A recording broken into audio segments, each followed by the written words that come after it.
Menurut pandangan Islam, terdapat 4 orang raja yang kekuasaannya tidak tertandingi hingga hari kiamat. 2 orang pertama berasal dari kalangan orang-orang yang beriman, dan 2 lainnya tidak. 2 raja yang beriman ialah Nabi Sulaiman dan Raja Zulkarnain. Sementara 2 yang tidak beriman yaitu Raja Namrud dan Bukhtan-Nasar. Yang akan kita bahas ini ialah kisah Raja Bukhtan-Nasar, seorang raja kejam yang menahan puluhan ribu keturunan Nabi Daud yang justru mati hanya kerana gigitan nyamuk. Begitulah ketika Allah berkehendak. Nebukadnezar atau yang lebih dikenal dengan nama Bukhtan-Nasar ialah seorang raja negeri Babilonia yang menjajah dan membantai kaum Bani Israel serta menghancurkan kerajaan yang dibangun oleh Nabi Sulaiman alaihissalam. Ia hidup pada tahun 642 sampai tahun 562 sebelum Masehi. Ia adalah penguasa kekaisaran Babilonia baru dalam dinasti Kasdim. Ia berkuasa selama 43 tahun, yakni dari tahun 605 sebelum Masehi sampai dengan tahun 562 sebelum Masehi. Setelah ayahnya, Nabopolassar meninggal, ia pun naik tahta menggantikan ayahnya. Meskipun ia bertubuh pendek, Bukhtan-Nasar mempunyai ambisi yang besar untuk menguasai dunia. Ia mulai diejek orang-orang dengan berkata, "Dapatkah orang seperti ini memerintah seluruh dunia?" Ia pun mulai membuktikannya kepada orang-orang. Ketika ia naik menggantikan ayahnya, dia muncul dengan keganasan singa yang mengaum dan menimbulkan ketakutan di hati manusia. Bukhtan-Nasar sudah sangat akrab dengan namanya penjajahan dan kebiadaban. Bahkan ketika masih menjadi putra mahkota, ia telah berhasil mengalahkan pasukan koalisi Mesir yang kala itu dipimpin oleh Raja Necho II. Kemenangan demi kemenangan diraih oleh Bukhtan-Nasar sehingga rakyat yang dulunya meremehkan postur tubuhnya, kini mulai menganggap ia seorang dewa. Kalimat-kalimat kesombongan juga kerap keluar dari mulut Bukhtan-Nasar dengan mengatakan, "Aku akan menyamakan diriku dengan yang maha tinggi." Ia juga membuat patung emas berbentuk dirinya dan memaksa orang-orang untuk menyembah patung itu serta mematuhi semua aturannya. Selain itu, ia juga mengabadikan kekuasaannya dalam bentuk arsitektur yang luar biasa. Ia membangun taman yang sangat indah atau yang dikenal dengan Taman Gantung Babilonia atas permintaan istrinya. Hingga saat ini, tak ada yang mampu menandingi atau bahkan menyamai taman pada masa pemerintahan Bukhtan-Nasar itu. Ia juga membangun benteng tebal untuk mempertahankan kerajaannya. Benteng yang terdiri dari 2 lapis tembok, yang menciptakan benteng yang dikagumi sekaligus ditakuti oleh musuh-musuhnya. Ia juga membangun gerbang Istar, yang dianggap suci bagi dewa cinta, Istar. Dengan megahnya proyek-proyek bangunannya, membuat para peneliti di zaman modern sekarang ini bertanya-tanya bagaimana mungkin mereka bisa membangun bangunan yang begitu mewahnya tanpa dibantu peralatan dan teknologi modern. Di awal pemerintahannya, Bukhtan-Nasar kerap mengambil kekuasaan dari raja-raja kecil dengan mengambil upeti agar tunduk kepadanya atau memerangi mereka yang tidak patuh, hingga pada akhirnya kekuasaannya cepat berkembang hingga ke negeri Syam, negeri Venesia, Palestina, Irak, Arab Utara, dan sebagian kecil di Asia.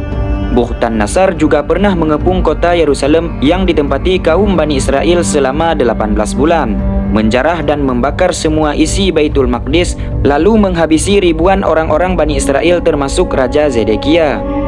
Sebagian kaum Bani Israel berhasil kabur ke Mesir, dan yang tidak berhasil kabur dijadikan tawanan, termasuk Raja Yoyakin, pasukan-pasukannya, hingga para tukang dan pandai besi.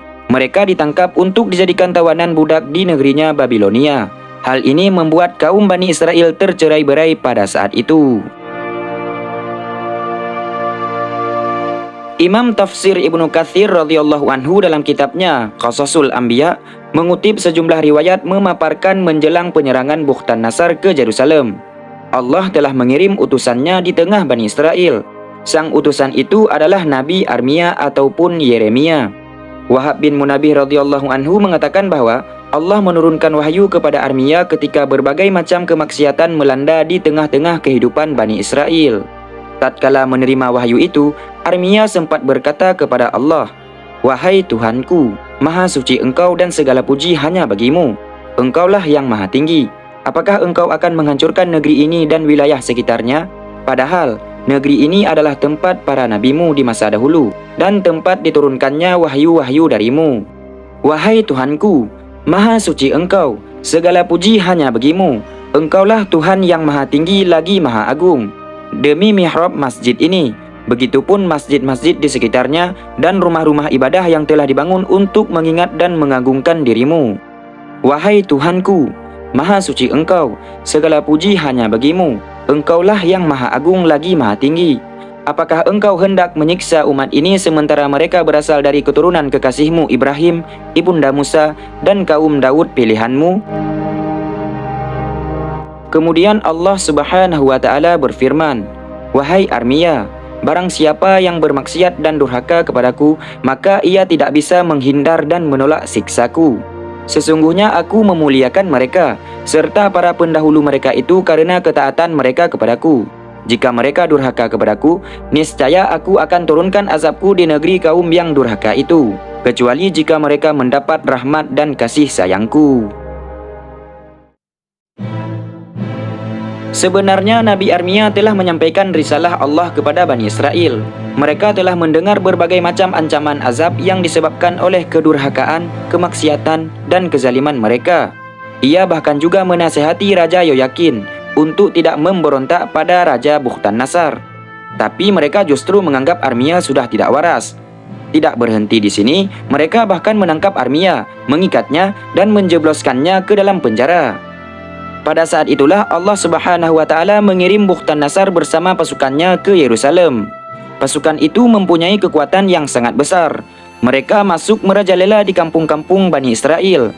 Sepertiga penduduk dibunuh dengan kejam, sementara sisanya ditawan sebagai budak. Ia menawan sebanyak 90.000 orang yang terdiri dari anak-anak, pejabat tinggi, putra-putri kerajaan. Semuanya ramai-ramai digiring oleh pasukan Bukhtan-Nasar. Mereka menahan dan menjadikan budak 7.000 orang dari keluarga Daud alaihissalam, sejumlah 11.000 orang dari keturunan Yusuf bin Yakub dan saudaranya Bunyamin, sedikitnya 8.000 orang dari keturunan Ish bin Yakub, sebanyak 14.000 orang dari keturunan Zabalun dan Naftali bin Yakub, 14.000 orang dari keturunan Dan bin Yakub, 8.000 orang dari keturunan Yastakar bin Yakub, 2.000 pemuda dari keturunan Zaikun bin Yakub, 4.000 orang dari keturunan Raubil dan Lawi, dan 12.000 orang dari semua keturunan Bani Israel. Selanjutnya, hukum yang berlaku di tengah-tengah kehidupan mereka adalah hukum jahiliyah, yaitu hukum yang diberlakukan dengan penuh kekejaman dan kezaliman dari penguasa yang sangat bengis dan zalim itu. Orang tua, anak-anak, dan orang-orang yang lemah dibiarkan terlantar. Bukhtan-Nasar dan pasukannya menunggang kuda sambil menginjak-injak jasad penduduk yang telah dibunuh dengan penuh kekejaman. Selain itu, Bukhtan-Nasar dan pasukannya merobohkan tempat-tempat ibadah. Bahkan Baitul Maqdis juga tidak lepas dari amukannya. Ia meratakan bangunan itu dengan tanah, dan semua Taurat dibakar. Babi-babi disembelih di dalamnya, dan pasukannya pulang ke negeri Babilonia dengan rampasan perang yang berlimpah. Wahab bin Munabih radhiyallahu anhu mengatakan, setelah Bukhtan-Nasar melakukan aksi penyerangannya, pasukannya berkata kepadanya, kaum Bani Israel yang engkau serang itu memiliki seorang tokoh spiritual yang bernama Armia. Setelah mendengar itu, ia pun langsung menugaskan pengawalnya untuk segera melepaskan Nabi Armia. Ia bahkan juga bertanya kepada Nabi Armia perihal informasi yang telah didengar dari pasukannya. Setelah Nabi Armia membenarkan semua pertanyaan, Bukhtan-Nasar berkata kepadanya, seburuk-buruk kaum adalah kaum yang mendustai Nabi mereka dan mendustai risalah Tuhan mereka. Maukah engkau ikut denganku? Aku akan memuliakan dirimu dan memenuhi segala keperluanmu. Atau, jika engkau lebih suka menetap di negerimu, maka aku bersungguh-sungguh akan menjamin keamanan dirimu. Armia berkata kepada Bukhtan-Nasar, sungguh, aku senantiasa berada dalam perlindungan Allah selama aku tidak menyimpang dari ajarannya sesaat pun. Seandainya Bani Israel tidak menyimpang dari ajarannya, niscaya mereka tidak takut kepadamu dan kepada orang lainnya. Engkau tidak dapat menguasai mereka. Setelah mendengar jawaban Armia itu, Bukhtan-Nasar segera meninggalkan Armia seorang diri di wilayah Ilya, Yerusalem. Sebagai informasi tambahan, meskipun Raja Bukhtan-Nasar menyembah matahari dan berhala-berhala lainnya, ia sebenarnya tidak menyangkal keberadaan Tuhan.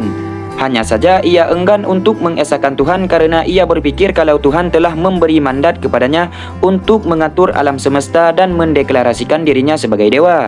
Inilah hal yang membuatnya menjajah, membantai, dan menghancurkan daerah-daerah taklukannya sesuai keinginannya. Setelah berkuasa selama 43 tahun, Bukhtan-Nasar kemudian mati setelah terkena serangan wabah nyamuk. Sebelum kematiannya, ia juga mengalami kegilaan dan menganggap dirinya sebagai sapi dan memakan rerumputan selama 7 tahun lamanya. Setelah kematiannya, sebanyak 3 raja memerintah menggantikannya. 2 dari 3 berakhir dengan pembunuhan. Setelah 25 tahun kematian Bukhtan-Nasar, kerajaan Babilonia ditaklukkan oleh bangsa Persia dan menjadi akhir dari keperkasaan Raja Zalim, kejam dan bengis Bukhtan-Nasar. Semoga video ini bisa meningkatkan pengetahuan dan membuka wawasan kita semua. Wallahu a'lam bishawab. Saya Azmi, mewakili tim Islami keren yang bertugas berterima kasih atas segala perhatian. Mohon maaf atas segala kesalahan pengucapan. Akhirul kalam. Wassalamualaikum warahmatullahi wabarakatuh. Sampai jumpa di video-video menarik lainnya insyaallah.